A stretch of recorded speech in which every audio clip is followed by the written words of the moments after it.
The year is 1900, and on the way home after a long day's work, a young lumberjack runs into an older woodcutter and challenges him to a duel. "I can cut down more trees in a single day than you, old-timer," he says. The young man is in his mid-20s. He's as strong and as fit as he'll ever be. The older man is in his 50s, and while still strong, he's well past his prime. And they arrive at the agreed upon time the next day, and they shake hands, and then they're off. The young man grabs his axe and he races over to the first tree and begins swinging as hard and as fast as he can. The older man walks over to his first tree.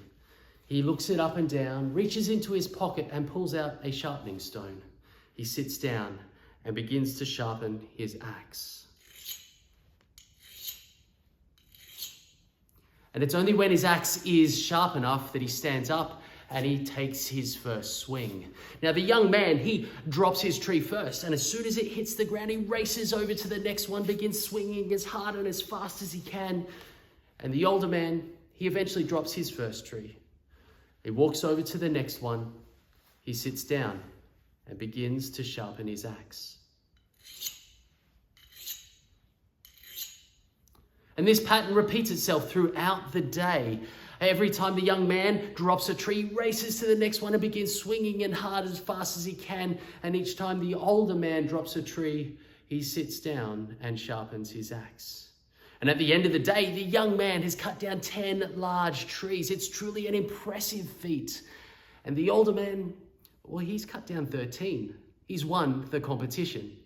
How can this be? The young man is younger, he's stronger, he's fitter, he's worked harder, faster, and longer, and yet he's lost. You see, as the day wore on, not only did the young man begin to tire, with each tree that he felled, his axe became blunter and blunter. The old man, however, every time he dropped a tree, he rested. He managed his energy and he kept his axe sharp. See, as the day wore on, every swing of the older man's axe became more and more effective than the younger man's, all because he managed his energy and he kept his axe sharp. Now, the world is drastically different than 1900, and yet in many ways, it's not that much different. If we are going to perform at our peak and pursue our potential, we still need to manage our energy and keep our tools sharp. Now, the tools of our trade are no longer our axes, shovels, and picks. They are our mind, our knowledge, and our intellect.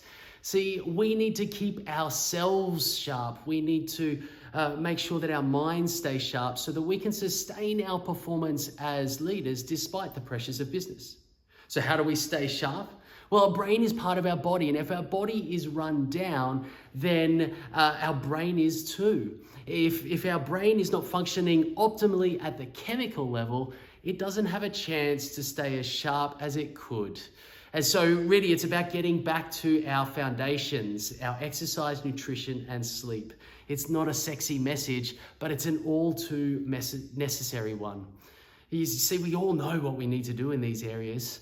It's so basic. But my first commanding officer in the Air Force, he had spent time training with the SAS and was very fond of reminding us what made the Special Forces so special. It wasn't the special weapons that they used or the Gucci tactics. So often they used the same weapons and tactics that we as conventional forces used. However, they executed them brilliantly. They were brilliant at the basics. See, as leaders, so often we let our basics slide in the pursuit of our goals, in the pursuit of high potential to achieve and to get stuff done. It's a trap we all too easily fall into. When I was writing my book, I decided to sacrifice some of my exercise and my sleep in order to get the book written. And 2 months into the process, I was a mess. I couldn't focus. I was unmotivated. I had this low mood. I couldn't shift. I was irritable. I was snapping at my kids. I went and got some help and saw a psychologist, and we reintroduced exercise. And within a week, I was back on track. I was focused, energized, and motivated. I know this stuff. I teach this stuff, and still I fell into the trap. You see, it's the tough times paradox, the things that get us through the tough times that we stop doing when times get tough. So often we let our basics slide at the very moment we should be doubling down on them. So instead of trying to increase our performance by working harder, faster, and longer like the young lumberjack, let's get back to getting brilliant at the basics. Let's manage our energy and keep our axes sharp. Until next time, lead well and stay sharp.